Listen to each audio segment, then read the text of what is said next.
few years ago, I was a trainee at a local supermarket.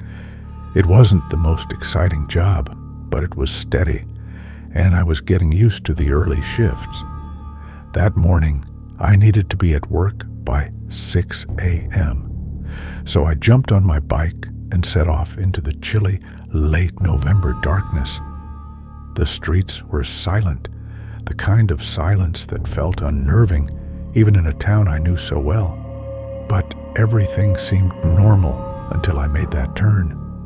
As I pedaled down the road, I heard it, a scream. It wasn't just any scream. It sounded human, but wrong, twisted. It wasn't the screech of cats fighting. I'd grown up with cats and knew their eerie sounds. No, this was different. It was almost human, but distorted in a way that sent a chill down my spine. My instincts kicked in, and I pedaled faster, putting as much distance as I could between myself and whatever made that sound. The next stretch of my route was quiet, and for a moment, I started to convince myself that I'd imagined it. Maybe it was the wind, or an animal I wasn't familiar with. But as I approached the bridge, a foreboding feeling settled over me. To get to the supermarket, I had to ride under a heavy industrial bridge. Normally, I wouldn't give it a second thought, but that morning, something about it felt different. As I passed under the bridge, the scream came again, this time from directly behind me. I froze. It felt like ice had replaced my blood, coursing through my veins and paralyzing me with fear. Forcing myself to move, I gripped the handlebars tightly and pedaled harder, desperate to get away. But when I glanced back over my shoulder, I saw it. A shadow.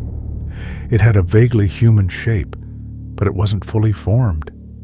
Its edges blurred and shifted like smoke, trying to take on a solid form. It wasn't quite there, but it wasn't entirely absent either.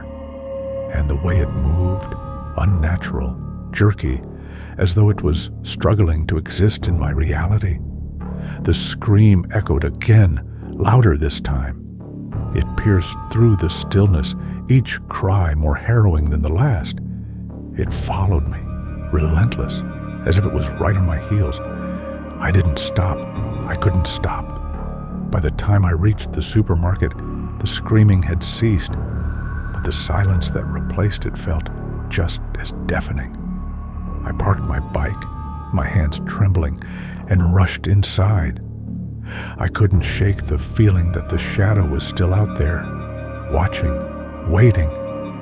For weeks after that, I avoided the bridge. I even changed my route to work, taking longer detours just to avoid going near that cursed spot. And eventually, the screams stopped.